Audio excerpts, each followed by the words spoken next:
بسم الله الرحمن الرحيم الحمد لله رب العالمين والصلاة والسلام على سيد الأنبياء والمرسلين اللهم علمنا ما ينفعنا وانفعنا بما تعلمنا وزدنا بفضلك علما وتعليما إنك على كل شيء قدير.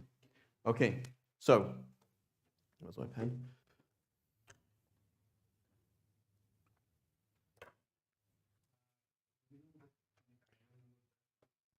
I contacted them on Tuesday and I said, please give me the tracking details. And they asked me a week ago, and I said, I told them I was joking. I think last week I said, when did you start the class? I said, well, we started 3 weeks ago.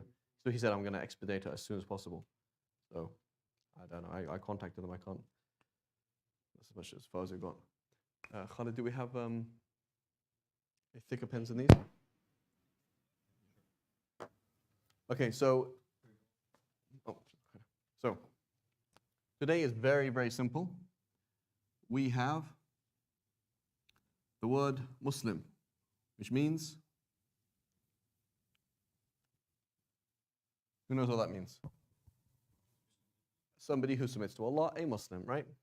How many Muslims? One. So now we're going to change this into two. This is one, two, and then plural. Okay? And the word we're going to use for two is jewel. Okay? Now, why on earth would we do two? Because Arabs, in Arabic, they don't think as in one and more than one. They think as in one, two, and then more than two. Okay? Like certain animals, I think like an iguana, they realize they can count to 7. So and some birds as well, they can count to 7. That's as far as they can count. So they give them, for example, there's 2 boxes with food in it. And then 3 boxes with food in it. And then 4, and then 5, and then 6, 7. And it could, whenever there was 7, it would go back to check the 7th. When it goes to more than that, it doesn't know. Right? So that's how the mind has the backdrop, right? So in Arabic, that's how they think. Everything is either 1, or it's 2, or it's more than 2. Right? They call that plural. So we have Muslimun. When I'm referring to 2 Muslims, I say Muslimani.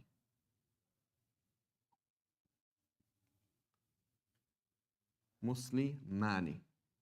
When I'm referring to more than 2, it's plural.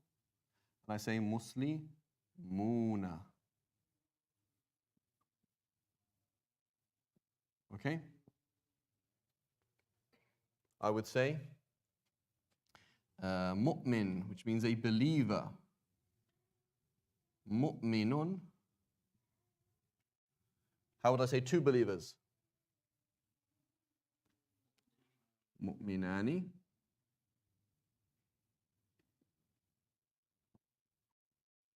Mu'minani. And more than 2 believers? Mu'minuna. Mu'minuna. Okay? Kafir, which means? Yeah, it means literally something that covers something over. So we can refer to the night as a kafir. You could say, for example, that the clouds cover the stars, kafara, to cover something. You can refer to a farmer as a kafir because he covers over the seed, right? And as somebody who knows the truth and rejects the truth is a kafir, right? So kafirun, right? A disbeliever or unbeliever, or what was Khalid's one was the atheist, right? Kafirun, kafi.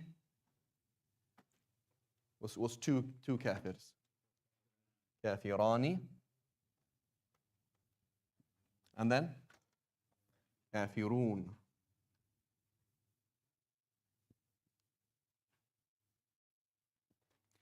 Kafiruna. Okay? What else?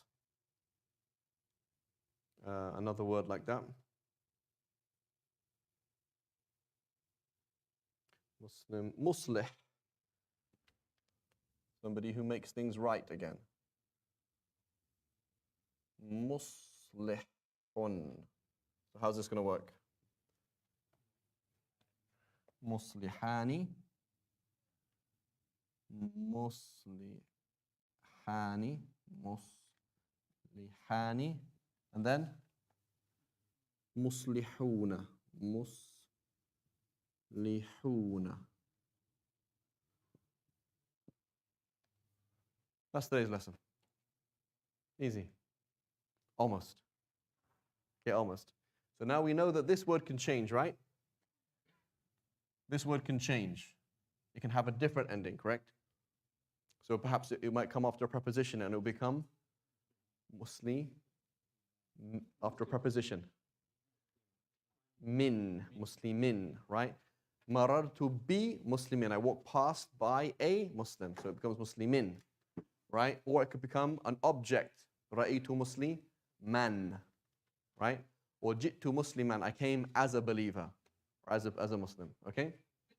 So it could change into something else. And so similarly, this is going to change. But the nice thing about this is this has 3 modes or 3 options. This only has 2. So for this, I have to remember un and in. This one I have to remember normal, not normal. So muslimuna, normal. Muslimina, not normal. Easy. But I just have to think, is it just a normal word or is something happening to it? That's actually a bit easier. So what's going to happen with this is when this changes into 3 different things. Muslimun, Musliman, Muslimin. This has Muslimani or Muslimaini. So I just, in my mind, is it just Muslimani by itself? Is it just a normal word? Or is something happening to it? If something's happening to it, it's Muslimaini. Similarly, Muslimuna, normal. Something happening to it, Muslimina. So it's actually easier. It just has like two changes, 2 faces. Just like when we said in English, he, him, and him. So I saw him, and this is for him. The word him is used for both. Whereas in Arabic, it would be like, no, I saw him, an. It's going to have an an on the end. I walked by him, it's got an in on the end. So I have to remember like 2 different things. So this is a bit easier in that you just got the normal and then the non-normal. That's all. Okay, so we'll do that in a second. Well, masculine, and we're only doing masculine today. Andrew Tate all the way. Now next week is feminine plural.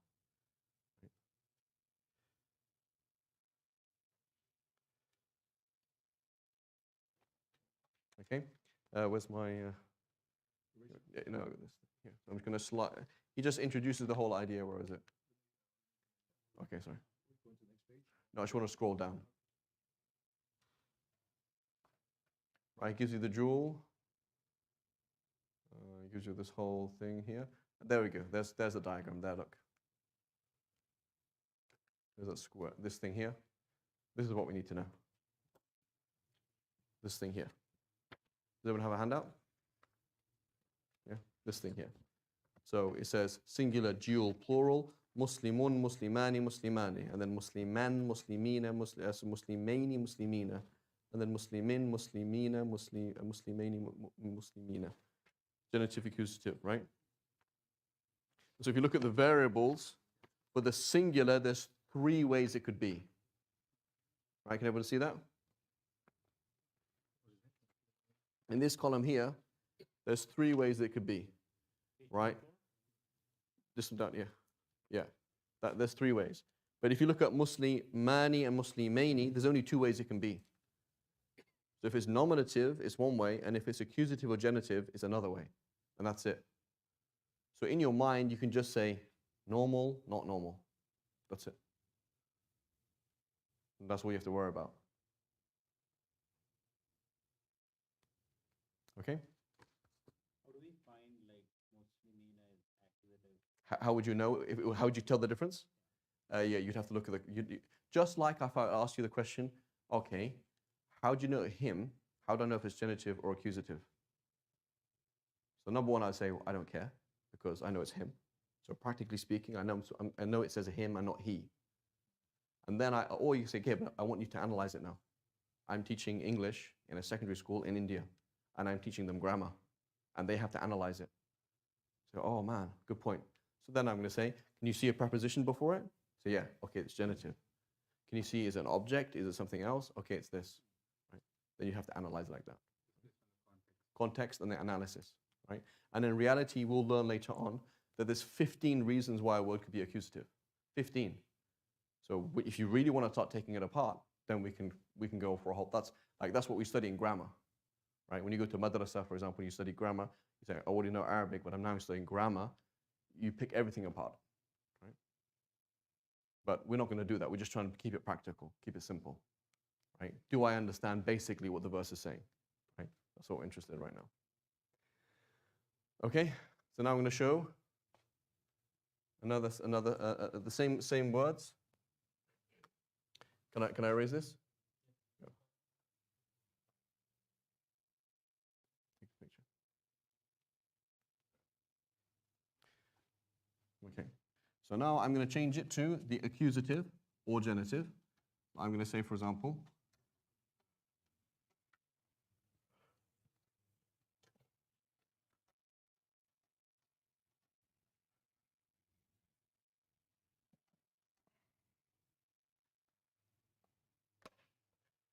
if I put the word min, which means, who knows what min means?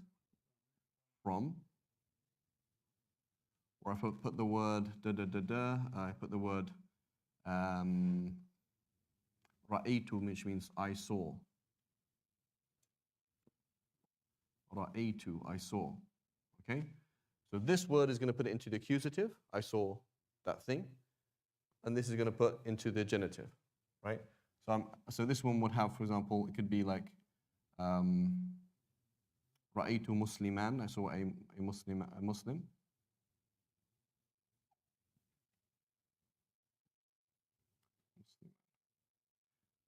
Okay? Or min muslimin.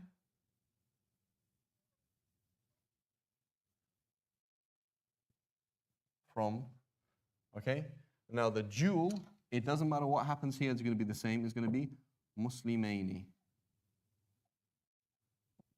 Right? So if I was to rewrite the book, I would change the diagram a little bit because it looks like it's 3. So then I'm looking, I have to memorize 9 words. You don't have to memorize 9 words.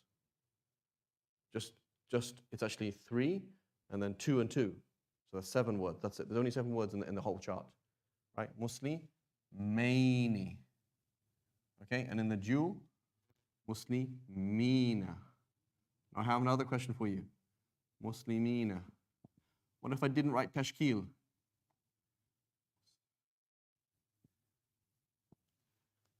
If I didn't put the tashkil on, if I didn't put fatha dhamma kasra, how would you know? Do they look at all different? They're exactly the same. But again, context. You can just tell that you're talking about 1 or talking about 2.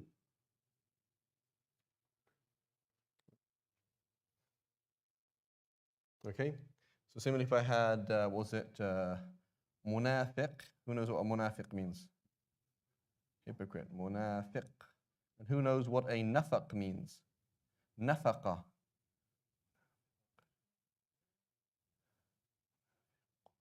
Munafiqan, sorry, munafiqan or munafiqin. So a nafaq, a nafaq is a tunnel. A nafaqa is what you spend on your family. Munafiqan, sorry. So munafiq is called a munafiq from the word nafiqa, which is the Jeroboa's trick hole. Who's heard of Jeroboa? You heard of that animal?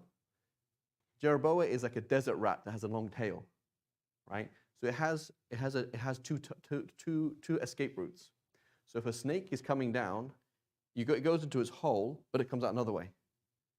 So that's what a munafiq is. He goes on this way, and then he turns out that way.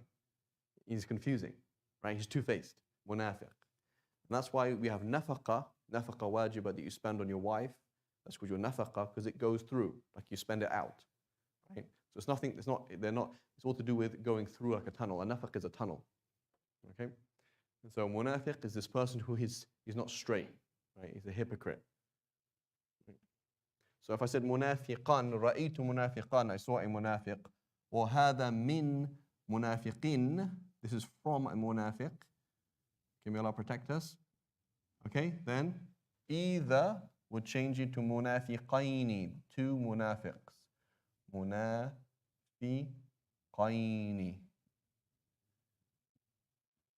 Okay, and the plural would be munafiqina. إن المنافقين في الدرك الأسفل من النار. منافقين.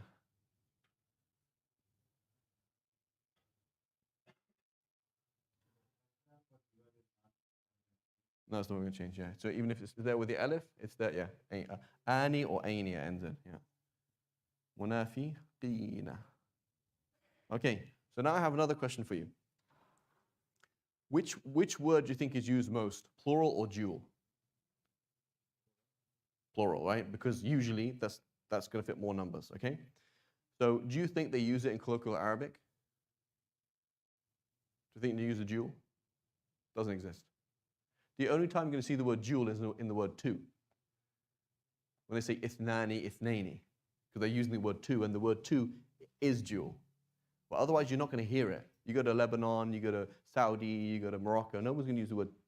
They're not going to say, I saw two. They don't use it. They just use plural.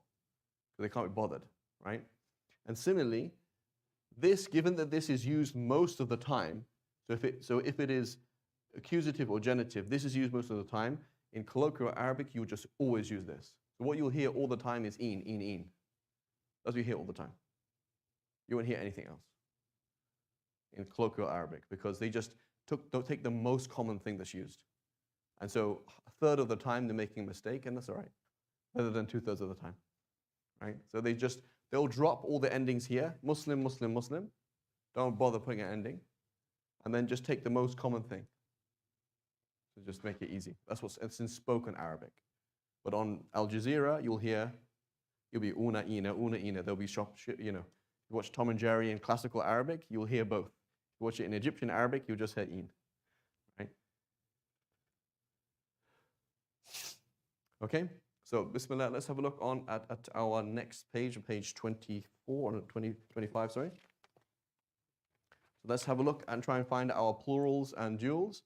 And that is basically the class. And then we want to go back from unit 1, 2, 3, 4, 5 and start reviewing some of our, let's take me the picture of me there. But you have to kind of change the bicep size a little bit.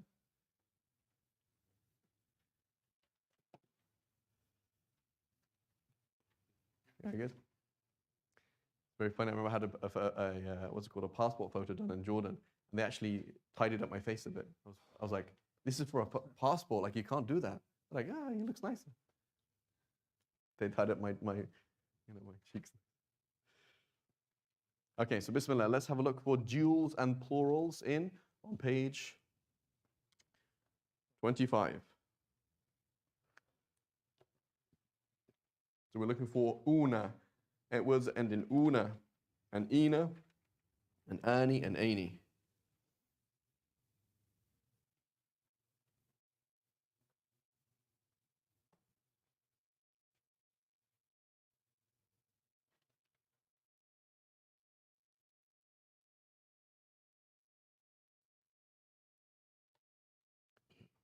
Who's first on the mic?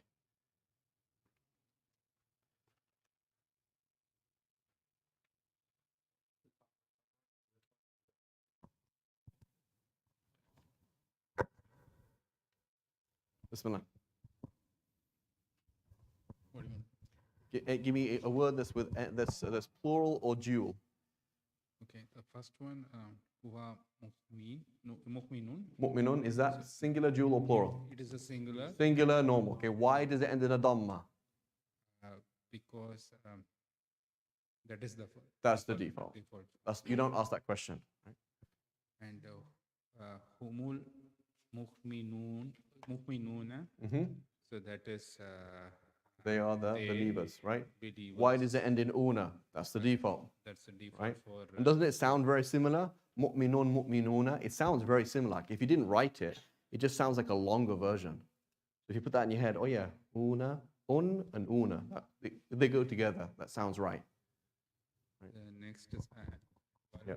Bismillah. wal kafiruna humul zalimun. Good. See, kafiruna, zalimuna. Right? Zalim means Zali means wrongdoers. wrongdoer. And literally it means somebody who put something in the wrong place. So in Arabic, you refer to a well that is dug in the wrong place. You put that well, and there's no water there. That's called a bi'r madhluma, wronged. You put it in the wrong place. And a very interesting thing, the opposite of dhulm is not adl. The opposite of dhulm is hikmah, which is ajib. So putting something in the wrong place, that's oppression. Putting it in the right place is wisdom, right? I was really nice to her. Yeah, but she's not your wife. Right? She's crying. She was crying, I gave her a hug. Like, what's wrong with that? Yeah, that's great. But the wrong place. You put it in the wrong place. So I was doing a good thing. Yeah, but you're doing it in the wrong place. You don't have your priorities right. What did you do? Oh, I had an exam, so I didn't pray Fajr or Dhuhr or Asr. You know, inshallah not the case, right? As an example, right? Like, that's fantastic. And education is important. Allah subhanahu wa ta'ala tells us, Iqra, read, right? Yeah, but your priorities are wrong. Fard comes before that. And then this comes before this. Putting everything in its right place is hikmah. Putting everything in the wrong place is oppression. It's very important. Right? People want to do good things, but you're doing it the wrong way. So if you do that, you end up doing oppression. Khasiruna, good. Right? Plural of khasirun. So we ask, why is it khasiruna? That's the default, right? Nominative is the default, yeah? Somebody at the back, inshallah.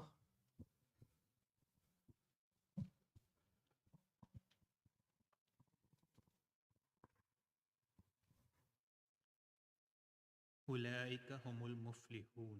Good. Muflihun, good. What does muflihun mean? Muflihun is plural. Of, what does it mean? Look at the English. Successful one. Successful, from the word falah, which is success.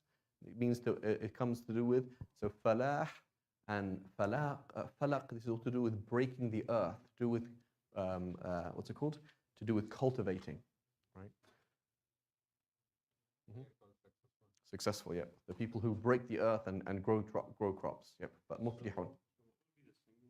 Muflihun. Hun. Yeah. Huwa muflihun, hum muflihuna.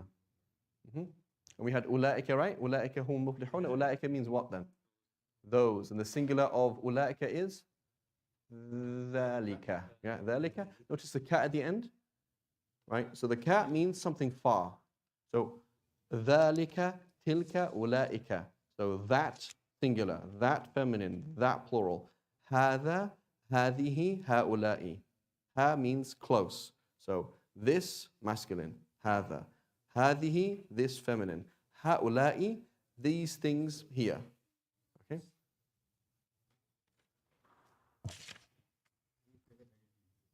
Yeah, let's do that again. Sorry, I know, no worries. My teacher, he used to joke. He was one of my teachers, he was a poet. And he would say, La ifadata fil i'ada. There's no benefit in repeating. And when he wanted to repeat, he would say, Innamal ifada fil i'ada. The benefit is only in repeating. So he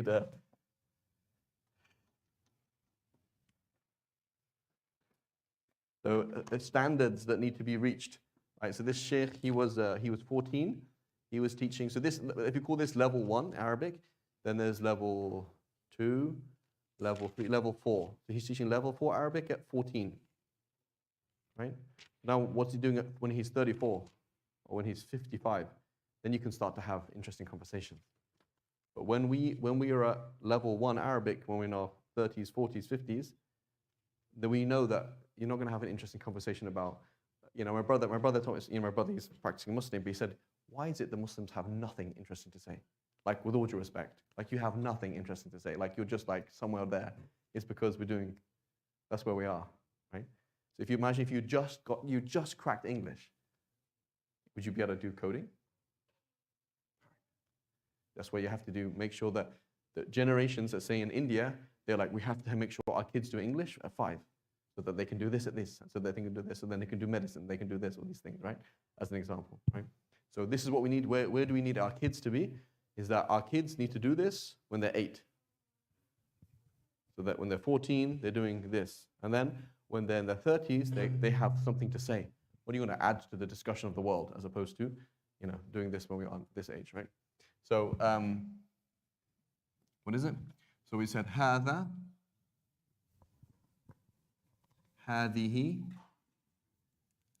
and هؤلاء.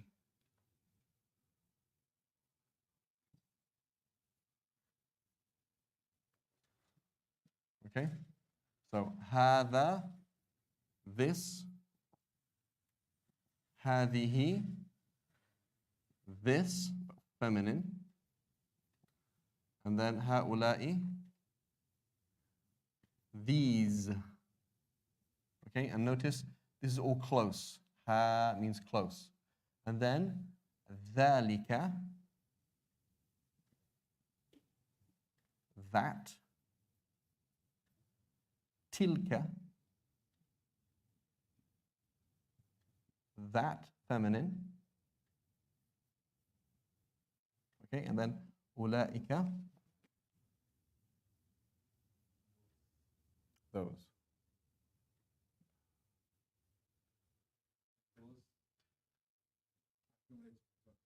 Inclusive of both male and Yes, yeah. أولئك, those. So notice kaf, ka means far away, far away. Right. So it's something over there. Ka is for far, ha is for close. Okay. So أولئك هم الخاسرون. أولئك هم المفلحون. Okay, Bismillah. Any other plurals?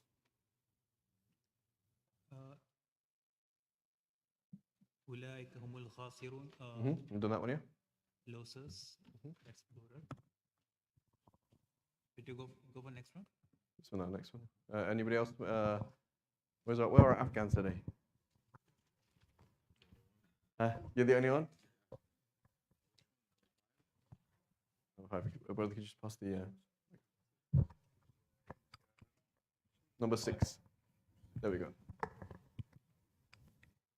إن إن هؤلاء هؤلاء أزلون. Well, here, number 6 is إن هؤلاء لضالون. Good. ضالون is, what does it mean? Misguided. The ones who are literally walking off the path. Okay? They're lost. The lost ones. You're walking far away from the path. Okay, so people say there's no metaphor in the Quran. That's ajib to say there's no metaphor in the Quran. Right?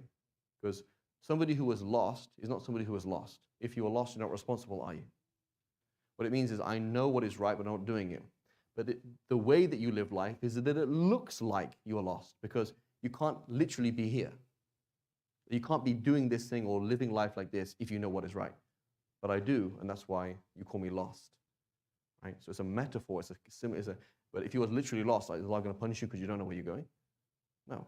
Right? Allah's going to punish you when you know, but you're living life as if you're totally off. Right? So it's a metaphor. Right? So Allah subhanahu wa ta'ala uses metaphors like a path. There's no actual physical path that you walk down in life, is there? There's no literally being lost. These are all metaphors. The Quran is full of metaphors because that's how you express complex things. Right? So somebody says, no, there's no such thing as metaphor in the Quran. Right? Doesn't make any sense. How do you express things without metaphors? Right? What is coding without metaphors? It's all metaphors from normal language. Right? Okay, so this is good. Daloon. So these are all normal, right? Yeah, you know that's not actually a noun, it's actually a verb though. That means they believe. But it looks similar. Okay? So that will not change to yu'minina. It's not going to change like that. But it looks very similar anyway. Okay? So in this above example, the la is adding as truly. That is indeed, these are totally, absolutely, undoubtedly people who are lost beyond any doubt. That's what it means. whenever Yeah, so inna plus la. the la will add It means, everywhere. so it means, it's like, yeah, it's just, that's what it is. Yeah, so it's not normal in terms of number, that's correct. It is not normal in terms of number, it is plural, which is not normal, but it's normal in terms of grammar. It's just, that's the normal word. Nothing's happening to it. It's not coming after a verb, it's not coming after a preposition, it's just normal. Right? Like I say, why do you say I and not me? Well, that's what I normally say I.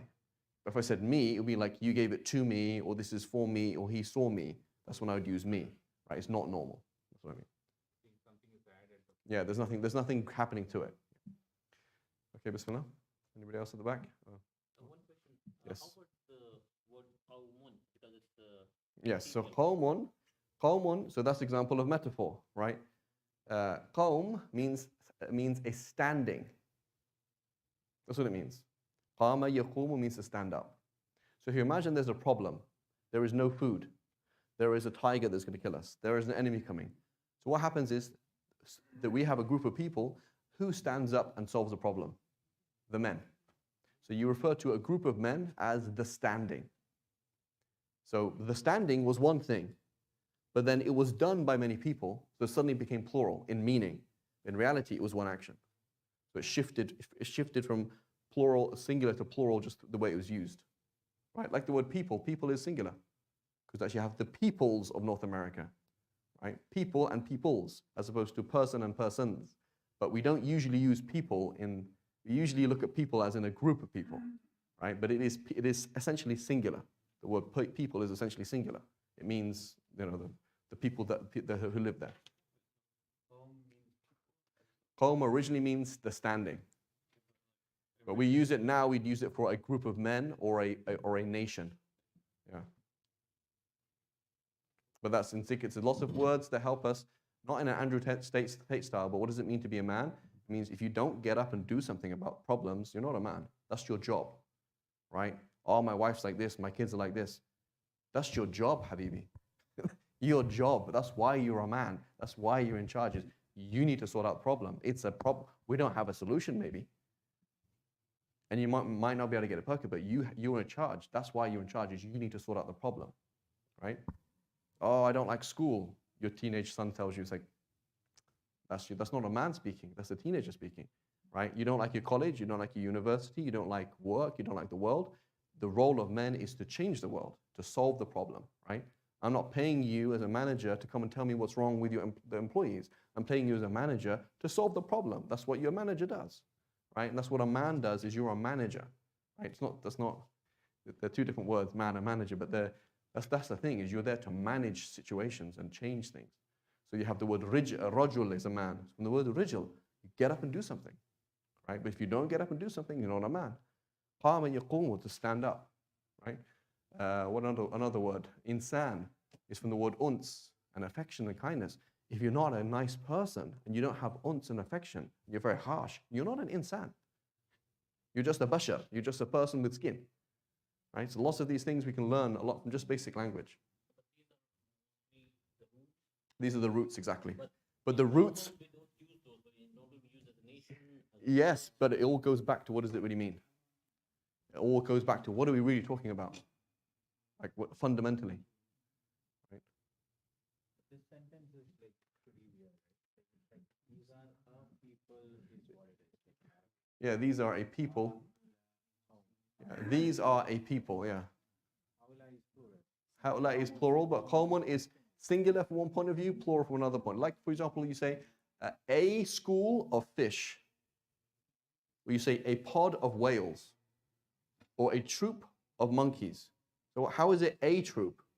Well, because that's called a collective noun, a word that it's singular, but it indicates a group of something, right? So qawm is like that. Qawm is, in itself, it means one, because it's one thing, but it's comprised of lots of units, so therefore it's plural.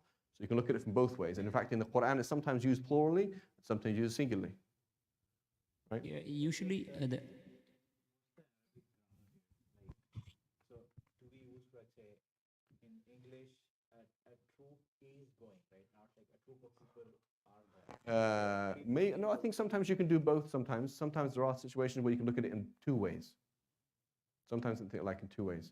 Like, and I give you an example. Can you say fishes? You can say fishes. Why? When can you say fishes? You can say fishes when you're talking about different types of fish. So you say fish, there are one fish, two fish, three fish. But in English, if you want to say the different types of fish, you could say the fishes in the ocean are like this type and this type and this type, right? So it's slightly different the way you look at it, right? And so sometimes you can look at it as plural, sometimes look at it as singular, right? And so you will see in the Quran here it's treated as plural, and then you're going to see often in the Quran it's treated actually as a singular.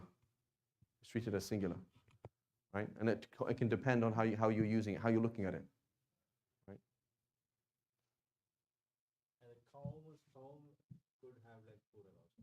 Yes, you can have aqwam, which means peoples, aqwam, peoples. Yep. So the combination of Yeah, it's because qawm is plural and it fits two boxes at the same time. It from one point of view, the word is essentially singular, so I could say hadha qawmun, but from the point of view that it has lots of units in it, it's plural. That's why.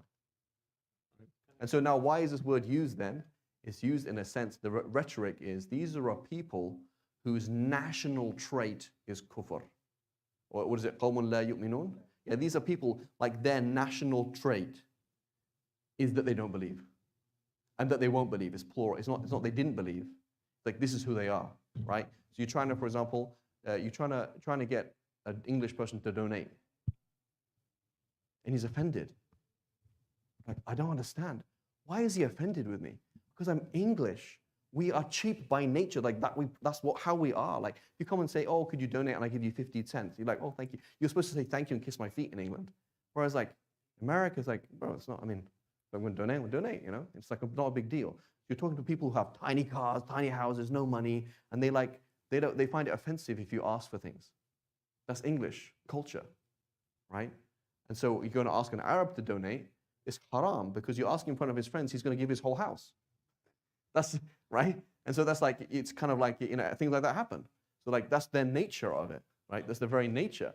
And so the rhetoric in the Quran is, these are a people whose national trait, right? It says it on their passport, we don't believe. That's who they are, right? If that makes sense. Oh yeah, no, I was just gonna say that confused on that. So saying these like describing many people and Yeah. putting it to one like Don't we have any, what percent of this room does coding? 50%? Kind of? Familiar with it, right? Don't we have functions that are two ways? Functions that this can do this and can do this. It's like, because it's language, right? It fits kind of two boxes at the same time. You shift it this way, shift it that way, you can kind of do things, right? That's how language works, right?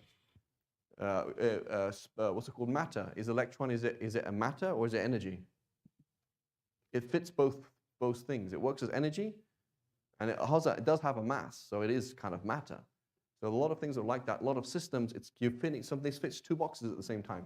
It's not just one. Okay, at the back, anybody?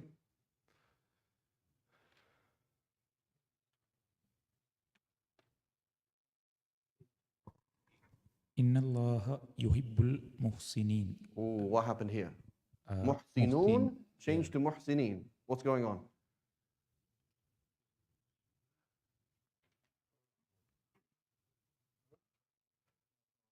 So it's no longer plural.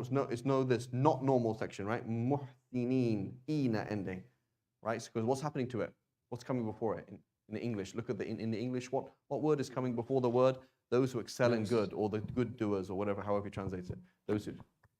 It says, indeed, Allah, and then it says, loves. So I love he, right? Or I love him. Okay, why did you say I love he? No. And then it's wrong. You say I love him. Okay, why are you saying I love him? Because the word love comes before it. That's an object.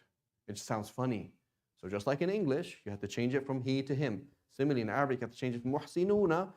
That doesn't make any sense now. Normally, you would say al-muhsinuna. But now I'm going to say muhsinina because it comes after Allah loves. Now, what's happening to the word Allah? What does it end with? Inna Allah. Why?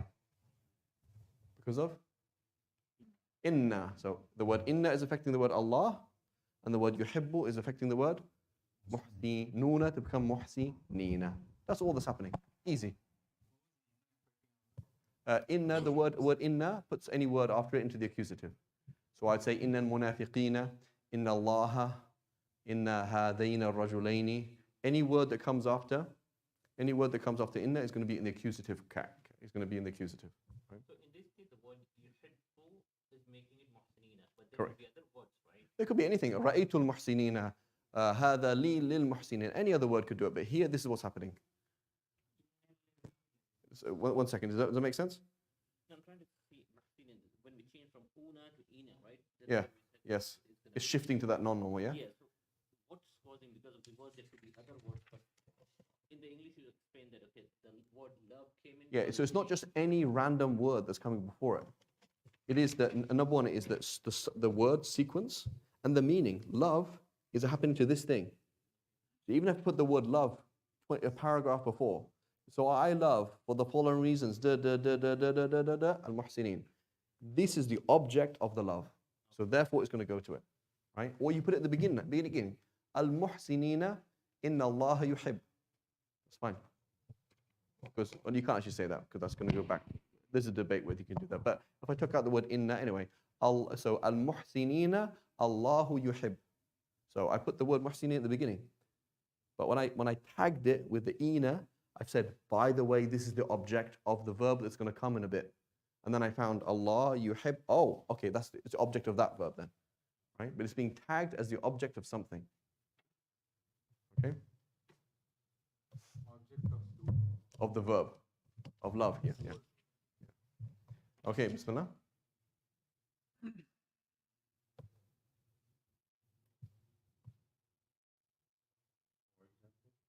More examples, please. وَمَا أَنَا مِنَ الْمُشْرِكِينَ. Good. Min al mushrikeen. So it should be mushrikun, right? Mushrikun. Someone who does shirk. Somebody who adds godhood to, shares Allah's godhood with somebody else besides Allah. Right? And so we as believers, we believe Allah subhanahu wa ta'ala is tawheed is in three things.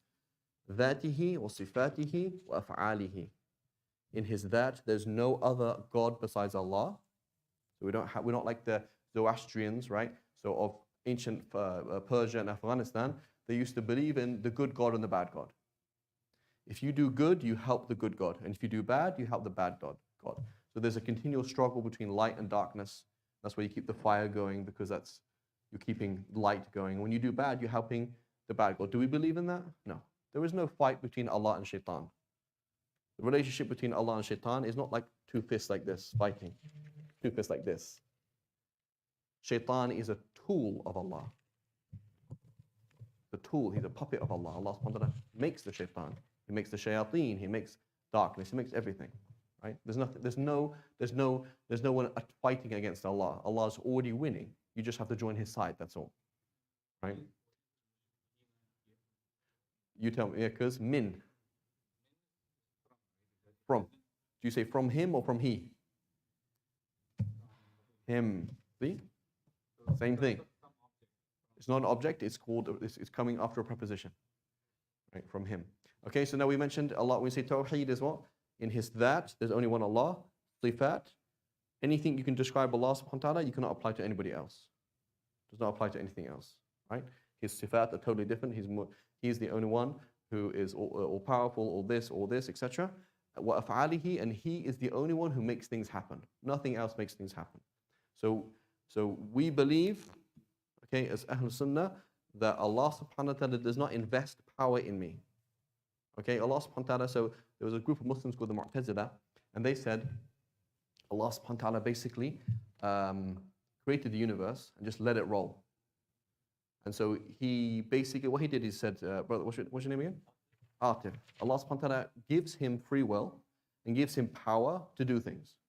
So he kills this guy, he steals from that person, and then Judgment Day, Allah subhanahu wa ta'ala says, Atif, I gave you power to do things, and you made the wrong decisions, I'm going to punish you now. And you're the one who wronged him, I didn't wrong him. And you're the one who was guiding yourself or sending yourself astray. And so I didn't have any, there's no such thing as qada and qadar. They didn't believe in that.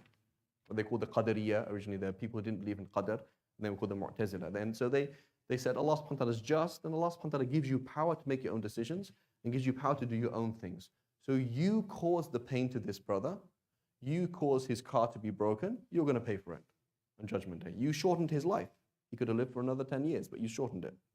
Whereas Ahlul Sunnah, we believe in qada and qadar. You don't have power. We say, La hawla wa la quwwata illa billah. Every single thing is insha'Allah. Every single thing. But so we say Allah subhanahu wa ta'ala is the direct cause of every single thing. You didn't kill anybody and you didn't take any risk from anybody. When someone is a millionaire and you take their life, when someone has children, you kill them all, you didn't do anything. You didn't take the children away. Allah took their lives away. But you're responsible because Allah gave you a choice. Allah is making every single thing happen. So we say, why did the pen open? Allah made it open. Where did it open? Through me. I'm just the locus. I'm not the cause. I'm the location. and they call this in philosophy or in the philosophy of science, occasionalism. Is this reaction the cause of heat, or is it the occasion of heat? There's a difference. I noticed heat was here, but was it the cause of the heat, or was it the place where heat happened? There's a big difference. So we say, what is the cause of everything? La hawla wa la quwwata illa billah. There's no strength, no power except by Allah. Everything is kun fayakun. Be and it is. Nobody harmed you. Allah sent a test to you. Don't be angry with the guy. Just look at Allah in the picture. Why did you sin? Allah destined that you should sin. Yes, you're responsible for your sins, but Allah destined that for a reason. You should make tawbah now and understand the wisdom. So for the Mu'tazili, Allah is somewhere over there. He's just watching the game. He's waiting for the for half time or whatever, and just he's watching to see what's happened because he let it go. With us, inna Allah ma'ana, Allah's with us. As Sunnis, we believe Allah subhanahu wa ta'ala is directly causing every single thing, and there's no sharik to him in his af'al, in what he does. He is the one who makes every single thing happen. That bullet that just went through, hit a kid in Gaza, Allah made that happen. Allah wasn't separate from it. Allah wasn't weak or distant from it. Allah made that happen. That's a very different way of thinking. Allah is with you when you type. Allah is with you in every single thing. He's the one who's making every single thing happen in front of you. Right? That's why He's with us all the time. Totally with us. He's more with us than anything else. وَهُوَ أَقْرَبُ إِلَيْهِ مِنْ حَبْلِ الْوَرِيدِ. He's closer to you than the pumping of your blood. He's closer to you than your own self, almost. Whereas for the Mu'tazili, Allah is somewhere over there. Right?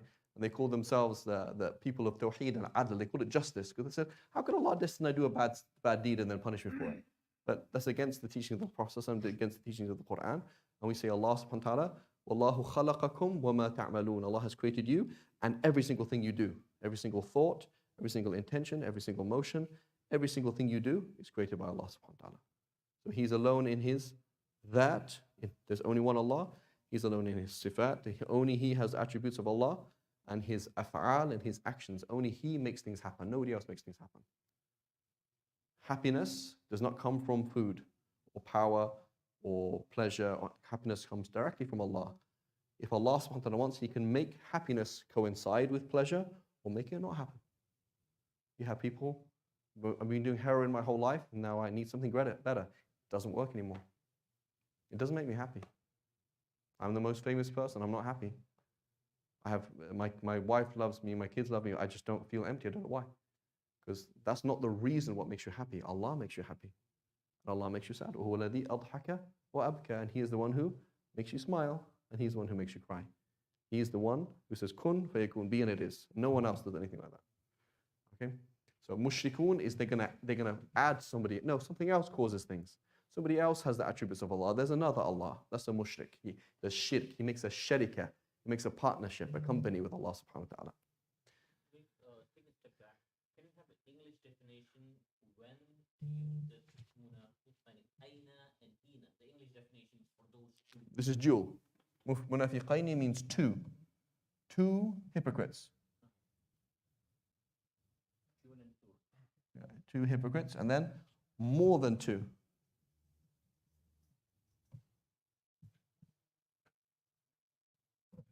Okay, that's ina. Muslimuna, muslimina is going to be more than two. Yes. Oh, okay. I have a question. So, where it says "Wama ana minal mushrikeen," where does the not come from? Ma. Wam- Ma means not. Oh, So ma means not, it means what, and it means that which. It has actually another 37 usages, but those are the most common thing. Ma means, I say ma hadha, what's this? Or I say hadha, I say ma hadha bashar. This is not a human being, right? So hadha, so it means what, it means not, and it means that which. Hadha ma ra'aytuhu, this is that which I have seen. Or that which what I have seen. Okay.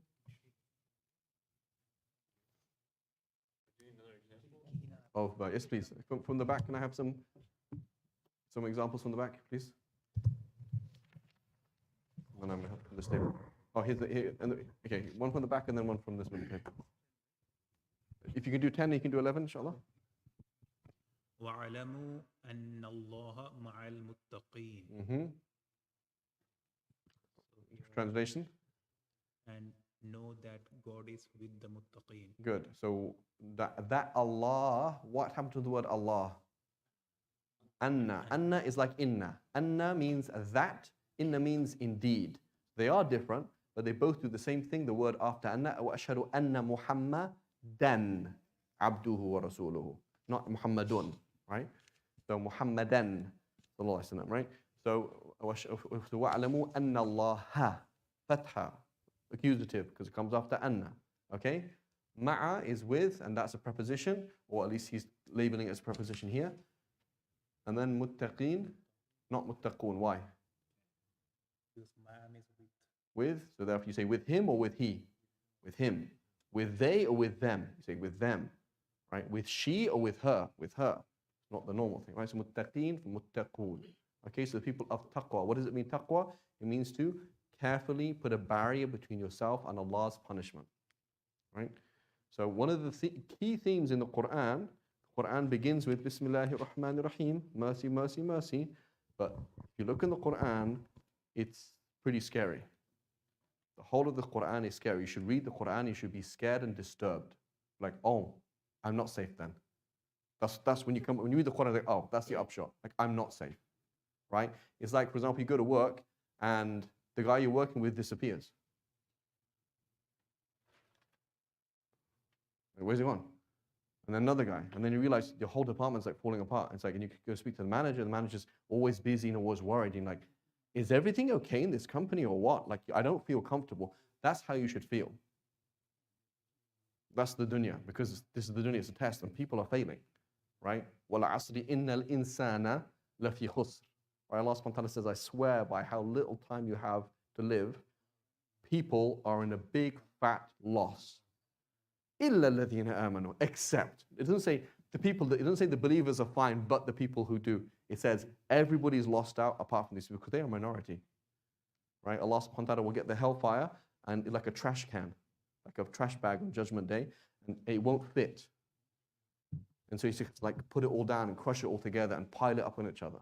And hellfire will say to Allah, and Allah subhanahu wa ta'ala says, Halim talati, are you full up? And she says, Ya Allah, like how you can't put any more people in hellfire? How could you possibly put any more? Like that's it, right? You want to fill this room up and then put another 5 like truckloads of things, like khalas, right? So we should be very scared, right? And we should be very scared for ourselves. The way the world is going, it's, you know, if it's not akhir zaman, I don't know what it is, right? It is, that's the way we should be thinking, right? Just like you'd be thinking, man, you know, 2008, who was here in 2008, but like 2008, it's like, oh my God, property prices, just drop, all these things happened, right? I felt it when I was in Jordan, 2008. Like we had all like, you know, what was happening. See, that's how we start thinking. It's like, oh, 2008, maybe it's gonna be another 2008. I'm concerned, I'm worried about my job, I'm worried about perspectives, I'm worried about this. Maybe I should learn Chinese, jump ship, who knows, right? Maybe I should go back to India, right? Maybe I should do, who knows, right? This is how we're thinking, right? So the believer, we're scared, right? There's khawf, right? But if you don't have that, you just, oh, it doesn't matter, it's okay, not a big deal, right? And then statistically, for our children, 1 in 4 or 1 in 3 of our children here will leave Islam. So we should be super scared. 1 in 4 or 1 in 3 of our kids will leave Islam. So just count your kids. 1, 2, 3. 1, 2, 3, 4. That's what's happening right now in America. 1 out of 4 to 1 out of 3 kids, they leave Islam in the 20s, 30s. And there might be kids who go to the masjid because the study never made sense. They just obeyed. Some kids are just obedient, you know? They had to do this, do this, do this. Yeah, great. But they never made sense to them, and then suddenly someone asks a question to them at college, or they're going to start work, and then it's like you realize there's fundamental problems. So that's a huge thing we have to mind. It's like my iman and the iman of my kids. This is everything. This is my whole existence. Because if I lose my iman, or if I lose the iman of my kids, I have nothing forever. That's your whole goal in life. I need to make sure I die on iman. I need to make sure my kids die on it. That is the #1 investment. However that can be done, whatever cost, it doesn't matter, right? And just again, a side point, don't I change this to a khutbah, but people start thinking about divorce, right? Divorce sometimes is a good thing. You've tried for 10, 15 years. You honestly did counseling. You did this. It's honestly not going to work. Sometimes it's a good thing, but most of the time it's like, bro, do you know the risk that's involved here? Like, the Dajjal is over here. This is happening over there. This is LGBT here, atheism here. And you're like, can you just kind of like make it work for everybody else? Because, you know, if you're that immature, like we're all at risk here. This is a ship. This is a little tiny boat that's trying to get across the Atlantic. And there's waves here and waves there. Can we just like get on with it? Because the risks are crazy. You can't risk this happening. Like, you have to make it work. You have to make it work. You've got to find some way, another way, this solution, that solution, whatever it is. Because if these kids look at us and like, I don't want to be Muslim, because that's what dad's like, that's what mom's like, it's a problem, right? So we have to make sure, you know, when I came to America, I was like, oh, the kids of the community, the kids of the community. And my friend, he said, you just fix your own family. Don't worry about the community. Don't worry about the extended. Worry about your own family. قُوا أَنفُسَكُمْ وَأَهْلِيكُمْ. Allah subhanahu wa ta'ala says, protect yourselves and protect your family. نَارًا وَقُودُهَا النَّاسُ وَالْحِجَارَةُ عَلَيْهَا مَلَائِكَةٌ غِلَاظٌ شِدَادٌ لَا يَعْصُونَ اللَّهَ مَا أَمَرَهُمْ وَيَفْعَلُونَ مَا يُؤْمَرُونَ. Allah subhanahu wa ta'ala says, save yourselves and your families from a hellfire whose the fuel of which is human beings and stones. That's what. And around which are very harsh and nasty and violent angels who do not disobey Allah, and they do exactly what they're told. They'll be told, keep them there. They had Iman and they lost Iman, so keep them there. Right? So this is a very scary thing. There's a lot of Allah subhanahu wa ta'ala. When you are scared of Allah, Allah's with you. When you're not scared of Allah, Allah's not with you. Because you're not awake. Right? You have to be awake. May Allah forgive us all. Yes. The fatha that we have in Allah, is that the one causing muttaqina? Because No. So inna is affecting the word Allah. Allah is not affecting anything else. Okay? And then ma'a is affecting the word muttaqin. That's it. So there's this. It is a bit more complex than that, but for now, just say this is affecting this and this is affecting that. That's all. Yeah. Yes.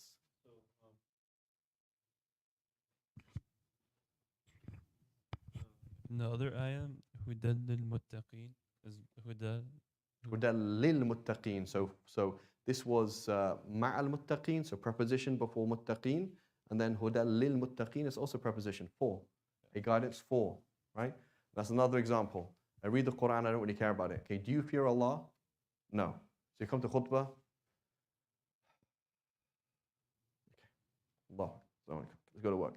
Why did nothing go in your ear? Well, because the imam doesn't know what he's saying? That's not why. And you don't need an entertaining imam or an imam with a good, funny jokes or with knowledge. You just need to hear the Quran. He's just saying the Quran. But it's a guidance for you if you're dead scared. If you're not dead scared, it doesn't mean anything.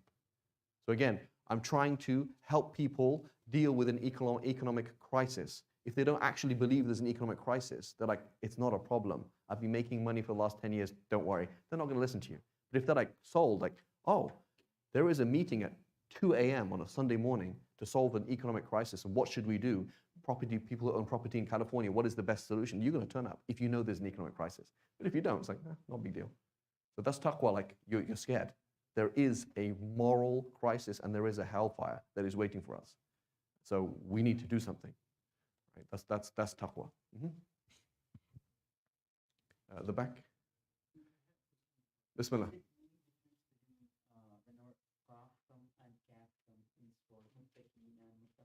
So muttaqeen is not a word. No. Muttaqeen is the word. Qaf, that's what it is. It's from taqwa. Muttaqeen doesn't mean anything.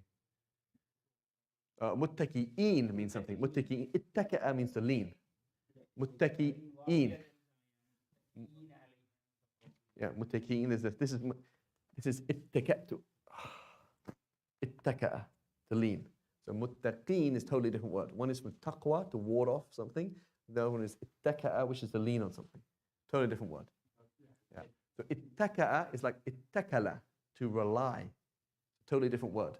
That's a totally different root letter and everything.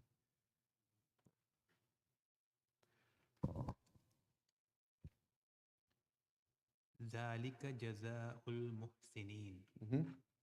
And that is the reward of the doers of good. Good. Where is the of in the Arabic? So it just says ذَلِكَ جَزَاءُ الْمُحْسِنِينَ. 3 words. The u is going to be there anyway. So we're going to learn in unit whatever 9, revise the idea of the implied or hidden of. So what you do is you put one word with no al, no tanween, the second word in the genitive, and that means of. Rasulu Allahi. Oh, the messenger of Allah. But there's no word of. Okay, so that's what's happening there. So he's just giving it as an example there to remind ourselves. We mentioned it. There's going to be a whole unit on it. Okay? I didn't get the word we got that from. The of comes from the fact that the jaza has no al and no tanween, and that the second word is genitive. If I said ذَلِكَ جَزَاءُ الْمُحْسِنُونَ, you wouldn't understand of anymore. And Okay. that and is and. Where's the word and? Yeah, so the Where's wa? meaning we Wa. have and. وَذَلِكَ. There is no wa.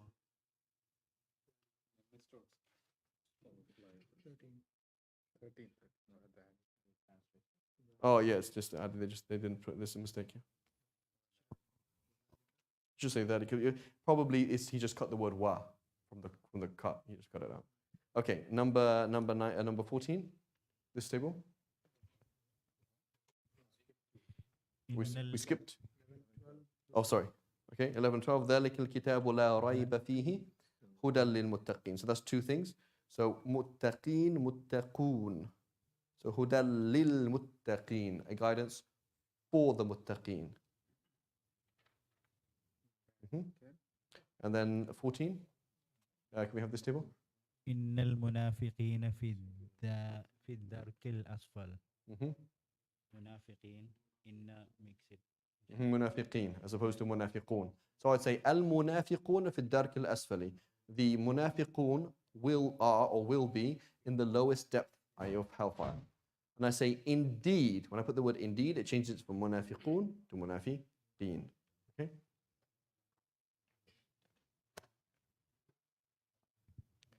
And number 15? Yes. Inna is not a proposition. It's not a preposition, but inna puts the word into the accusative. So inna allaha, right? We say not inna allahu. So it acts like a verb. It does the same role as a verb. That's indeed they. Indeed they. That's all. Yeah, that word is technically in the accusative, but you just can't see it. So it's kind of like pointless. But if you use it with a normal noun, inna Muhammadan, inna Zaydan, inna Allaha, inna Faridan, inna Firidaddini, it would always have a fatha or something that's like that. It would be the aini or ina use ending. Anybody? Any last one? هما في الغار. Huma. So what do you think huma means? The 2 of them, right? إِذْ هُمَا فِي الْغَارِ, right? When the 2 of them were in the cave, right?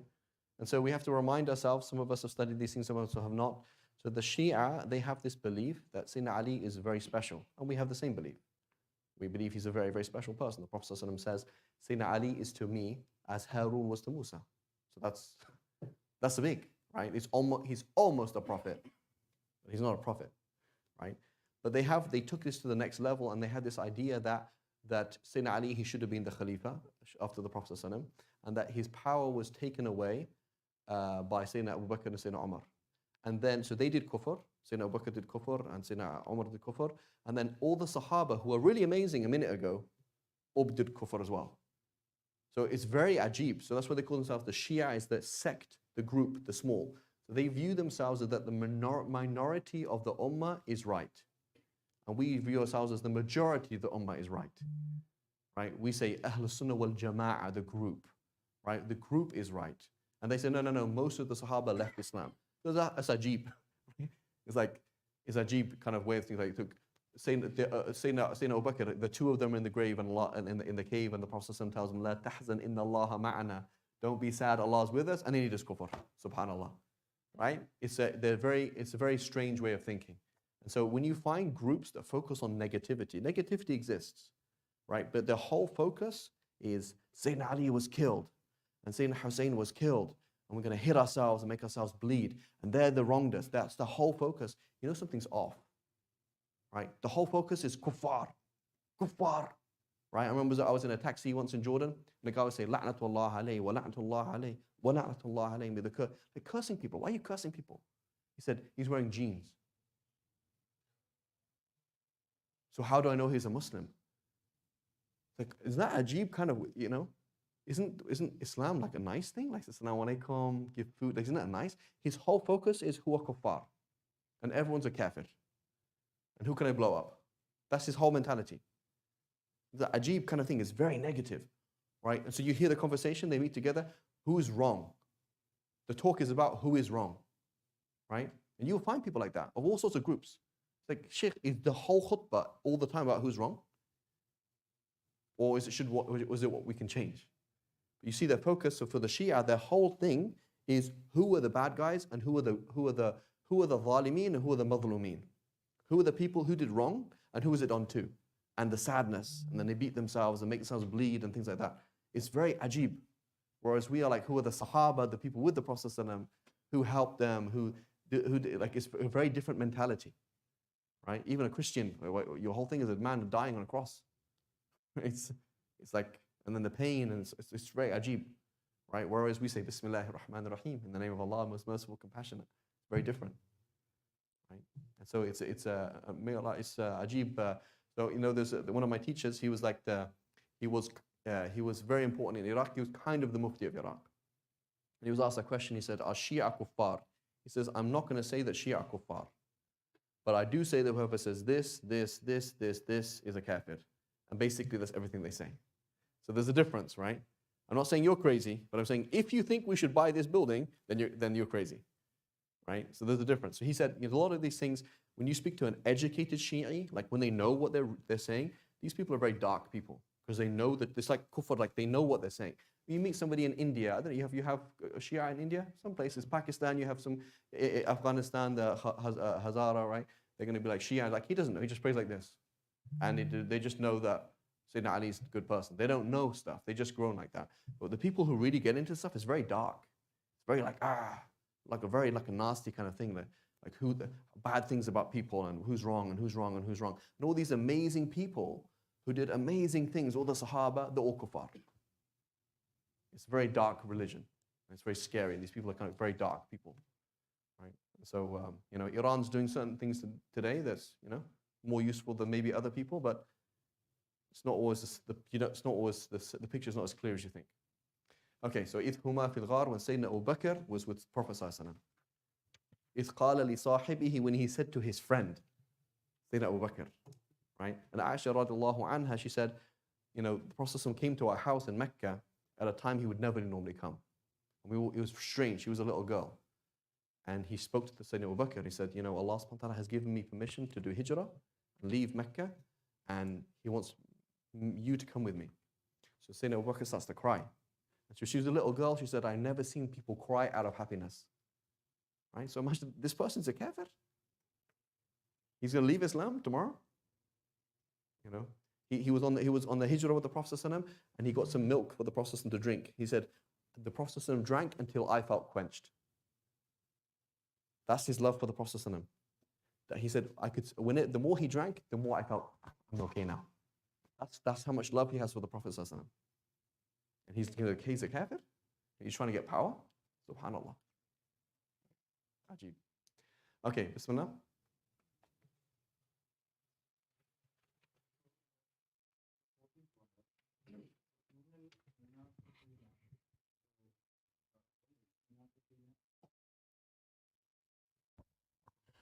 Uh, 14th one, Innal munafiqina.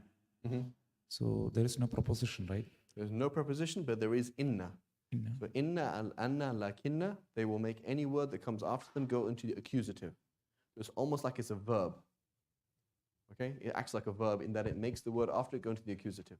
So you would say inna zaydan, or inna zaydaini, or inna zaydina.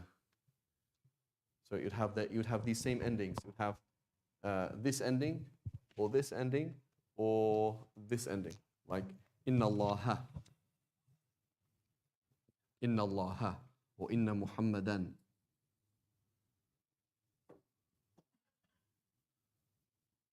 Inna Muhammadan. Not Muhammadun. Okay? Because that's how, any word that follows inna, that will do that. Okay? So inna, anna, lakinna. It's all the same.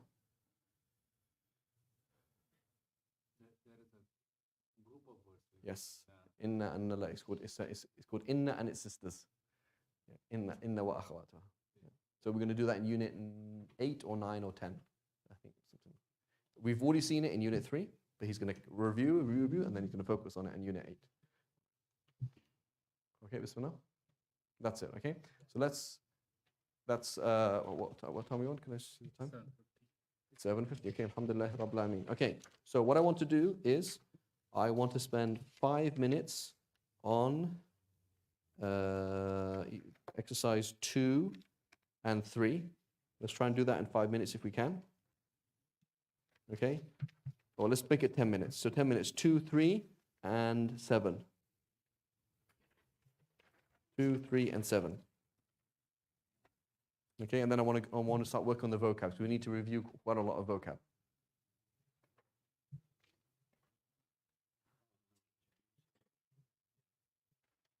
So 1, 2, and 7.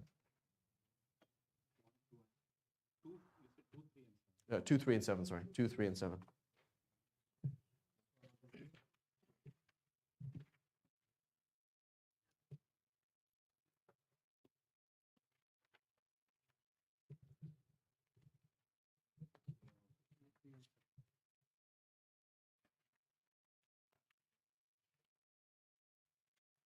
You don't have to write them out. You can just answer them if you like. So you just want to answer them. So what? Good. So it's simple, right? Sabi. So we're going to have sabiruna and then sabirina. Easy peasy, right? Sadiqun is one. Plural is sadiquna, and then accusative genitive sadiqina. Okay. Salihuna, salihina. So amilun, amiluna, amilina. That's it. Simple as that. Okay, number 3. So it says al-mu'minun means the believers. Al-kafirun, what does that mean? The disbelievers. Literally the ones who cover over the truth. This is again very important.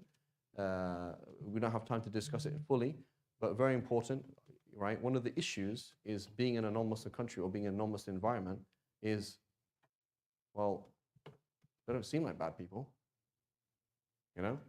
Like your manager gives you some advice and it's genuine advice. Like they're not trying to make money out of you sometimes. They're like, bro, I have some advice for you. I've seen what you're doing and this is not going to help you in your career. You're like, well, why is this person going to help them? Right? So some of these people, they do know the truth and they have a moral problem with Allah subhanahu wa ta'ala. Right? It is a moral issue. They are bad people. Some of these people don't know anything. Right? They don't know. Like they don't know what Islam is at all. They just understand, oh, Islam, dark skin. They know, that's it. So are you a kafir if you don't know anything? Or you're kafir if you know something and like, no, I don't want it. Right? I'm hiding the truth. That's kufr. It's a moral thing. Right? You don't go to paradise because you're born in a Muslim country. Like, with all due respect to Allah subhanahu wa ta'ala, is Allah subhanahu wa ta'ala somebody who's like, oh yeah, randomly, because you're born in a Muslim country that speaks Arabic or Urdu, I'm going to give you paradise. Does Allah give paradise because of where you're born? And hell, damnation, because you're born in the wrong country, you happen to be called John Smith? That's not how it works, right? The truth comes in you and you accept it or you reject it. It is a moral thing, right? But there are some people who are non-Muslims, they don't even know what you're talking about. I have no idea what you're talking about at all. Right? No idea. Okay. So, kafiruna, we did that, right? Sorry, so we said kafiruna, unbelievers or disbelievers or atheists or people who follow the truth. Muhsinuna, the ones who excel in good, yeah. So people who do good or those who excel in good. Ihsan. You say ahsant, it's like, that means good job, right? Muhsin, right? Somebody who excels in good. Al-zalimuna, oppressors, are literally those who put things in the wrong place, right? And I don't, So, for example, let's say, what's wrong with LGBTQ plus? Like, I'm a guy, I like this guy likes me. Like, why can't we have a relationship? Like, what's wrong with that? Say, is it your body or is it Allah's body? Oh, yeah, that's true. And you're using your body in a way that Allah subhanahu wa ta'ala does not want you to use. So you're using it in the wrong way. Yeah, but I'm happy with it. I don't care if you're happy with it. I don't care if he's happy with it. Allah doesn't want you to use your body in that way. So that's called a dhulm. Yeah, but I'm not oppressing him. He's not saying no. I'm not saying no. So how is this oppressive? Like, how is it wrong? Doesn't make any sense. It's wrong because Allah subhanahu wa ta'ala, you said, don't use your body in that way. This is the wrong use of your body. Right? So this is called oppression. But we understand it in a different way. Or the Western mind understands it a different way. Okay, bismillah. Al-dhalimun, and then sadiqun, truthful ones. Al-kathibun, liars. Kathib is lying. Right? Al-kathibun, muttaqun, God conscious, God fearing, those who ward off Allah's punishment. Al-ghafilun, heedless, they're not who are not aware. Al-muflihun, successful. Khasirun, losers. Okay, and so where does this come? The sense of loss and winning. This all comes in the first 5 years of age of 5 to 10. So you tell your son, pray, but success is in education. You tell your son, read Quran, but success is when daddy bought a Tesla and now he has status. You actually, you're teaching you're teaching the definition of what it means to be successful. Where you should say, owning a Tesla or not owning a Tesla means nothing. It's just a car. It gets me from A to B. Education is something that Allah loves. If you get good grades, alhamdulillah. If you get bad grades, alhamdulillah, as long as you tried your best. Success is doing something for the sake of Allah. So these are very important things. We often teach our kids the wrong things. Right? We tell them something, but we're actually doing something else. And it's confusing. Like what does it mean to be good? What does it mean to be bad? And what is success and what is failure? Like these are the real things. Okay, it's very important. Okay, that's that. Number 7. Where's number 7? Right. So let's add them up. So read and memorize the following, or just add them up, right? Oh, it's already done it. Oh, I thought it was like add them up. Anyway, we can read them. Inna Allaha ma'al muttaqeen. Indeed, Allah is with the muttaqeen. So inna Allaha, inna Allaha, inna Allaha, inna Allaha. You always remember that. Yuhibbul. So who does he love? Al-muttaqeen, the people who ward off evil, ward off his punishment. Inna Allaha ma'as sabirin, the people who have patience. Inna Allaha yuhibbul muhsinin, the people who excel in good. So then this is what we should be teaching our kids. Your son is writing a T and it's too high. And you're like, is it capital T in the middle of the word or lowercase t? And you're like, no, you're going to get a bad grade if you do this. What does that mean? That's not an education. Bad grade, not good, doesn't mean anything. You say, Allah loves, whether the teacher notices or not, Allah loves that when you write a T, the word is cat and T is a lowercase t, not an uppercase t. Why? What's the point? Allah loves to do it properly, even if the teacher never notices it. Doesn't matter. You put the spoon in the place where the spoons go. Why? Because mama's going to get angry. Why? Is mama Allah? No. Number 1, Allah subhanahu wa ta'ala wants you to do things in a beautiful way. Put things in a beautiful way. Allah subhanahu wa ta'ala wants you to help your mum because she does this. So what does it mean? Right? It's very important to connect these things. Otherwise you get, what's it called? Like things don't make sense in your life. There's 2 different worlds you have. Right? It's very important to explain that. So Allah loves things to be done properly. And do we see a lot of ihsan among Muslims? No. We do not see a lot of ihsan among Muslims. How you park your car, how you drive. Do people drive in India in an Islamic way? Do they park in an Islamic way? No. They don't. Right? And so we say, well, if a kafir taught you ihsan and certain things, alhamdulillah rabbil alameen. Right? That's part of Islam. That's my haqq, not his. Right? So these are important things, but we love it not because it's from kuffar, but not because it's American, not because it's Western, or not because it makes money, or not because it impresses people. Love it because this is what Allah loves. Right? Even if you're never going to come into that hotel room ever again, I put the towel like that. Do things nicely because Allah loves things to be done properly and nicely. Kindness. Right? One of the scholars, he put a mug down on the desk, and the mug went, ow. He was saying, so he said, I didn't realize that mugs felt pain. Like, I just thought, I don't want to break it. So he said, I was careful any time to close the door, anytime you do anything, do things properly, right? Don't rev your engine. There's a head gasket. I don't care. It's not a big deal. No, that head gasket is feeling pressure. Yom Al-Qiyamah is saying, this person wasn't nice to me. You didn't need to rev your engine like that. Right? It's not going to do anything. It's feeling, you're putting all the pressure on that engine. Why? Why are you trashing your car? It's okay, it's cheap. That doesn't matter if it's cheap. Look after the car. Park it properly. Do everything properly. Allah loves people who do things properly. Inna Allah yuhibbu at-tawwabin. Indeed, Allah loves at-tawwabin. Notice this. Muttaqeen, sabirin. So after preposition, after a preposition, after a verb. Muhsinin, yuhibbu at-tawwabin. Right? Wa yuhibbu al-mutatahhirin. Those who purify themselves. Right? Purify themselves from filth. Should be clean. Put yourself from najasa. Purify yourself from bad ideas, etc. Right? Okay. Let's we know, I don't know if everybody has, well, we don't have the books, but let's go back. Let's go back into, does anybody have any of the other handouts with them? From 3 or 3 and 4. So let's start looking at some of the vocab, okay, from 3 and 4. Let's try and look at some of the vocab. So on that, on the second page of 3 and 4, where they give you the 15 lines from the Quran, in 3 and 4 and 5, let's have a look at some of these things and try and review some of the vocab. Okay? So find a word that you don't know and just share it. A word that you've forgotten, a word that you haven't seen.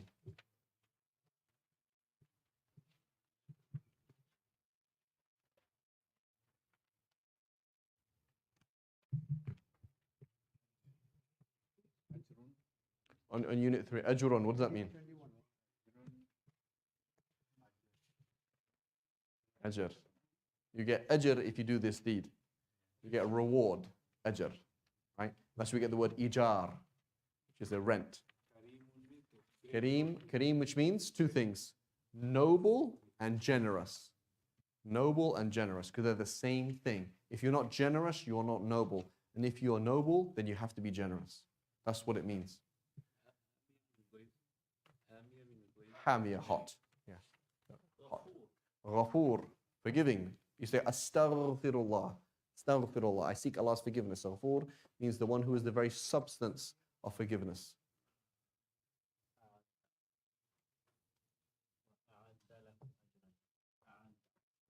A'adda means to prepare. وَأَعَدَّ لَهُمْ. وَأَعَدَّ لَهُمْ أَجْرًا كَرِيمًا. Right? And He has prepared for them.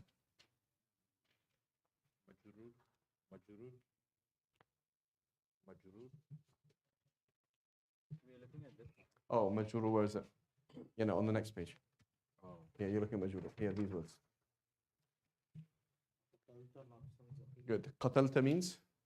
We say qatl, right? You use the word qatl. Oh, yeah. Right? Zakiyya. Zakah is purity and innocence. Zakiyya, pure. You have killed a pure and innocent soul. Right? So when you're giving zakah, you have all this money and it's taking over your heart and you're saying, come on, push it away, make it pure, purifying it. For him, or he will have. In the back, any words on unit 3, the second page in unit 3, so it's 21.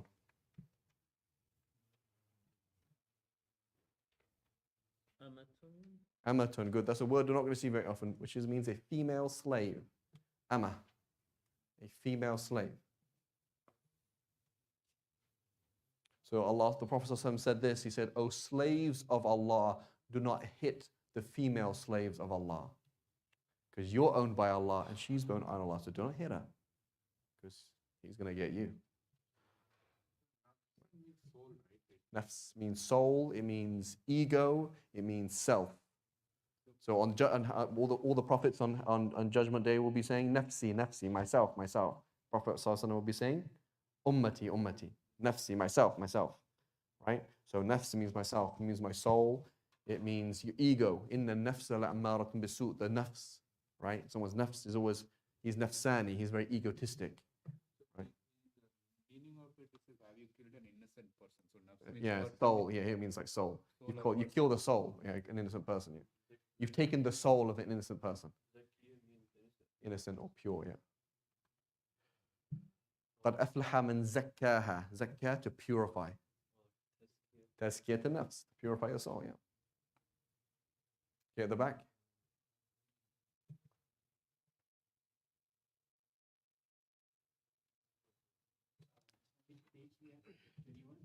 Twenty-one. 21 and 23, and I guess 25. 21, 23, and 25. Looking for words that we've forgotten, words that it's escaped you. You've seen it before, but you can't remember it. So it's very important. I think everyone in this room is pretty intelligent, right? You all get quite good grades. You're doing good grades at school, yeah? Everybody's like, you're quite intelligent, right? So one of the problems with intelligent people is we don't like to memorize because you like to just understand. Just give me the system, right? But the problem with language is you do have to memorize because, you know, if you were AI, you could just download the thing and then just give the system, right? But you're not AI and you don't have a chip inside you. So you do have to memorize and review and memorize and review and memorize and review. The nice thing is that you're trying to understand one particular text and that has a limited amount of vocabulary and it's not very long. It's about 2,000 words you need to know. So normally if I want to speak Tamil, I got to learn about 5,000 words to be quite good at it, right? I have to memorize about 5,000 words to get good at any language. With the Arabic Quran, not with Hadith because it's a bit broader, maybe poetry a bit broader, but with the Quran, I need to know about 2,000 words to kind of get most of what's going on. Then there's a word here, a word there, I don't know, but if I know about 2,000 words, but you have to memorize it. There's no other way around it because there's no logic to it. Like, what does Asad mean? I don't know. It means lion. Okay, it means lion. What's the logic? There's no logic to that. There's no system to know what Asad means. I just have to memorize it, right? So most of language learning is just memorizing words. Min mushrikin. So min is from, right? Like, Yeah, here it means than, though. Here, this situation, min means than. So you say, better than, khayrun min, right? Wadud, loving. Wood is love. Mawadda.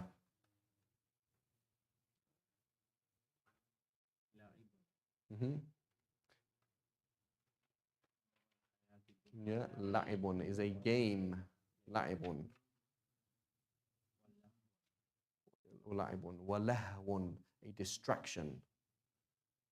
I'm bored, I want to do something. Naba'un, significant, concerning news, right? On, correct. Assalamu alaykum, peace be upon you, right?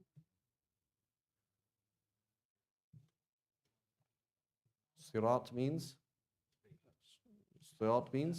path, path. Notice the other way around. Sirat mustaqim, path straight, right? Sirat mustaqim.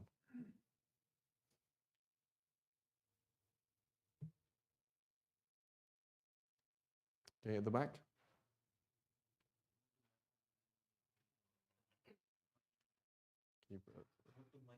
Mutma'inna, right? Mutma'inna means tranquil, right? So, ala bi dhikrillahi tatma'innul qulub. Indeed, with the dhikr of Allah, do hearts find tranquility. Tuma'nina. We're talking about in sujood, you have to have tuma'nina, you pause, right?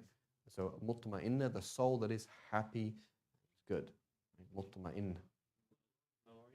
Mawa'idha is a admonition. Right? Something that gives you advice, like, oh, you know, I'm going to tell you something, you got to listen to this, right? You don't know, for example, hey, I'll give you some advice. I saw you talking to your dad, and I used to talk to my dad like that as well. And then he died. And now I regret it. And you know, just help you understand something that's more like, oh, concerning advice, as opposed to, hey, how do I buy a house? More like that. So what was it saying? Umar kafa bil mauti wa'idhan ya Umar, on his ring. So, you know, Umar he said, as a warner, death is enough. Like knowing that I'm going to die, that should be enough for you, Umar. The fact that you're going to die pretty soon. A couple of words, ud'u and sabil. Ud'u means, is from the word da'wat. You have a da'wat, right? Ud'u, that means call, invite somebody. Ud'u fulan, that means invite him. Sabil, way. So we have tariq, which means way, sabil, which means way, and sirat, which means way. They're slightly different senses. Tariq. Right? You're going to hajj, tariq. Right? What is that good strategy to get all these words in general? So for me, I did this when I was young. I was 16, right? I did this book when I was 16. So I was doing French. I was like super into French, into languages. I was into Italian. I was into all these different things, and I basically failed my French because I started doing Arabic randomly. I read Arab dictionaries. But here's the trick though. We're working people. You got your 50 hours of work. You go home and you have to do, right? As Eastern men, you have to do washing up and you have to cook the food and change all these things. I'm joking, right? But we have lives, right? What's the easiest thing to do? Focus on this book and read the Quran every day. Because you're going to be seeing the same words. It's the same words. Muflihun, qanitun, da. It's like, okay. So you don't have to study that much because you're going to see them. If you read it, the more you read Quran, the more you're going to see those words, right? And so you will see them again and again. It's not that many words. You're listening now like, oh my God, it's crazy. But 2,000 isn't that many words. Like you could learn any language. You could go, again, I had a friend, he was failing medicine in England. And what did he do? He was like, he's from Malaysia. He's like, I need to continue my medical degree. He learned like some European language in the summer holidays. Like, I've lost 2 years of medical school. I need to complete it. It was not that difficult. So he learned, the same textbooks are in English, but then I need to learn basic stuff. You can do it, right? You can pick up Farsi, and if you know Urdu, you can pick up Farsi in what? In a month, when you need to do it. So we're not talking about a lot of words. When we read Quran, we don't focus on the meaning.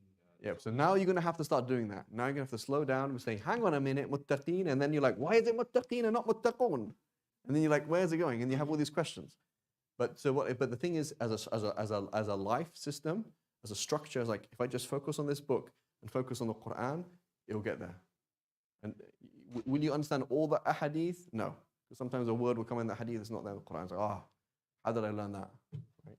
Or some line of poetry. Yes, it can get difficult. But if you want to, I want to understand most of the Quran that I read so that I can be affected by it, it's very doable. Like with these people, the people I see in front of me right now, you're very clever. Many people can't do stuff. Like they find it very difficult to learn. Like they say munafiqun, they don't know it the 20th time you said it to them. But with you, I can see you understanding these things, and it's like, yeah. And so if you sit down and work at it, we can do it. Inshallah. If we did a list, you probably know about 500 words already. So that means you're already a third of the way. Not so fast, right? I'm a good salesman, right? Don't trust white people. Maw'idha is an admonition, a lesson that someone teaching you some advice that should change you and shake you up, right? Wa'az, right? You have the word wa'az, maw'idha, right? So maw'idha, wa'az, right? Okay. Okay, sure. Time for competition. Yeah. How long do we have left till Maghrib? 4 minutes. That's it. No. We have more than that. 10 minutes. At least 10 minutes till Maghrib, right? Okay. So we have 8:16. Not later than that. The Jamaat time is 25. Oh, okay. Okay. So we have 7. We have 10 people. Okay. So if I can have you, sir, with this team, on this team. I know you asked a lot of questions, so you must have a lot of answers. So if you come over here, can you come over here, inshallah? You have 5 over here, and then the 2 at the back come over here. Oh, you got to ask your team. Confident we want it. Okay, inshallah. Khair. Okay, bismillah. Let's have a go. So I'm going to quiz you on words from, where's my red book?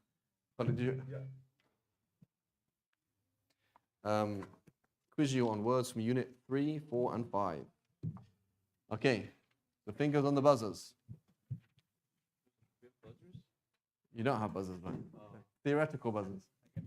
Yeah, we should do it. Shay'un. Thing. Nar. Bonus point, masculine or feminine? Feminine. Oh, see? Rasulun. Messenger. Lahum. La, remember, lahu means for him. But so lahum means for them. For them. Right? This guy's not even here for 2 weeks. I think you kicked him out of the class, making us feel awkward. You turn up after 2 weeks and he's like, yeah, I don't know all the answers. Okay. Young people. Right? Inna. Indeed. It sounds very British, doesn't it? Indeed. Yeah. Okay, laylan. Night. Why is it accusative though? When you say layl means night. By night. Thank you. This is what I'm saying. This is a very important thing. Wealth is not a blessing, it's a test. Intelligence is not a blessing, it's a test. So we've just proven like, oh, I can't, this is difficult. It's not that difficult. For many people, this is difficult. I taught Arabic to many people. They really don't get this stuff. Like they really don't get it. And it's like, subhanAllah, Allah subhanahu wa ta'ala will give you another way. They can give sadaqah, they can do this. But the people in this room, you can do this book. So therefore, if I die today, may Allah protect me on the way on the Byron Road. And this is a hujjah against you. And your intelligence is a case against you. You can do this book. Inshallah ta'ala, maybe in 10 years, you'll be, you say, oh yeah, there was this young guy called Farid. He's all right in Arabic. Because you'll be better, inshallah. Okay. Abdun. Slave. Khair. Good or better or also wealth. وَإِنَّهُ لِحُبِّ الْخَيْرِ لَشَدِيد. Mankind is very violent and harsh when his love of money, khair, right? So that's another use of it. Usually good, right? It means good or better. Mustaqim, straight. Qawl, saying or word, okay? Okay. ذلك, tilka, feminine. Azim, great. Ard, earth. La'ib, play. Play, la'ib, game or play. هذا لعب, this is a game.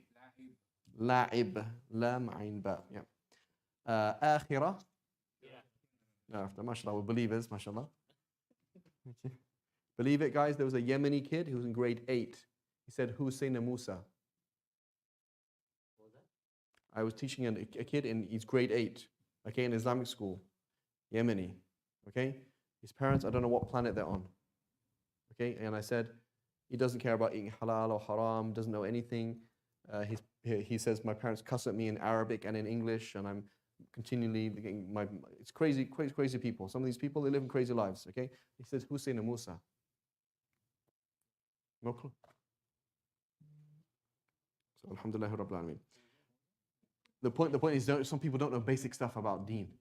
Basic things. Okay. Hikmah. Opposite of? Dhulm. Right? Super important thing in terms of how you schedule your time. When you schedule your time in the wrong way, you end up doing dhulm. Right? So for example, the way you prioritize your family, the way you prioritize your work schedule, the way you prioritize your life, and you prioritize your life in the wrong way, you're doing something good in the wrong way, it becomes oppression. Jahl, yeah, you'd imagine jahl, right? Jahl is ignorance. But jahl, you know what it actually means? It means to be rude. So you say, Allahumma inni a'udhu bika min an adhilla aw udhal, aw an adhilla aw udhal, an adhlima aw udhama, am ajhala, am yujhala alay. It doesn't mean that I be ignorant. It means that I be rude to somebody or somebody be rude to me. So the jahiliyyah is not ignorance. It's like this rude and roughness that I can get anybody to do what I want because I'm right and you're wrong. And it's all about who's stronger.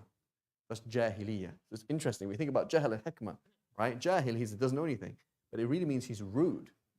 And so the real ignorance is not that you don't know facts. It's that you don't have, so even the word halim, which means patient, it also means wise. It's like, a lot of these things are very interesting. Okay, haya, life. Isn't there like that's different? What's another word? Haya. Hayya. Hayya is a snake. No, like haya. Doesn't that mean like Haya is shame. Haya. That's haya. Yeah. So when it's bay haya, like he doesn't care. Like there's no like he does like crazy stuff, doesn't care, right? But haya, that's haya. But this is haya. The ta marbuta. the other one like stops at the Haya. Yeah. Has a hamza there. Okay. Mate. Dead. Hasana. Good deed. Nafs. Soul, ego, self. Okay. Ulaika. They, those. Haulai. These. Yuhibbu. Loves. Uhibbu. Tuhibbu. See what I'm saying, guys? I've taught Arabic for a long time. A lot of people like have no idea if you explain that to them. They don't catch on to things because you have systems in your head. Okay? I'm saying this book is easy, inshallah we can do it. Wa'lamu. Wa'lamu. A'lamu means I know, but wa'lamu means know all of you. Okay? Hudan. ذلك الكتاب لا ريب فيه هدى للمتقين, a guidance for the good. Jaza. Jaza, result, reward. So you say jazakumullahu khairan, may Allah reward you well. That's a verb, jaza. But this is jaza, which is the reward. So Allah, jaza yajzi. No. Jaza, no. It can be recompense. Recompense is good or bad. Right? For example, he killed this person, so the jaza of that is that he got killed too. That's jaza. As opposed to yeah, so that's why you have to say Jazakumullahu khairan. May Allah recompense you well, pay you back well, because it might be may Allah recompense you badly, like you killed me. May Allah punish you. Right? That means something else. Okay, munafiqeen. Brackets asfal. Yes, asfal safilin. The lowest of the low. The lowest of the low. Right? Lowest. Ma'a. With ذلك هما, they two. So huwa, huma, hum. Okay. Al-ghar, cave. Right. Okay. خلاص. We're going to stop from this good time stuff, I think. Right. Okay. So I think we're doing well, people. Okay, inshallah ta'ala, the next unit is going to be the feminine plurals. We just did the masculine plural, feminine plural. Is that complex? Not very complex. Okay, alhamdulillah rabbil alamin. No, I'm saying that's what I'm observing. That's what I'm observing, right? Does anybody in this classroom think like super confused, like I'm scratching my head, right? So if you go home and ask your wives, my wife's on that side, they're all struggling, right?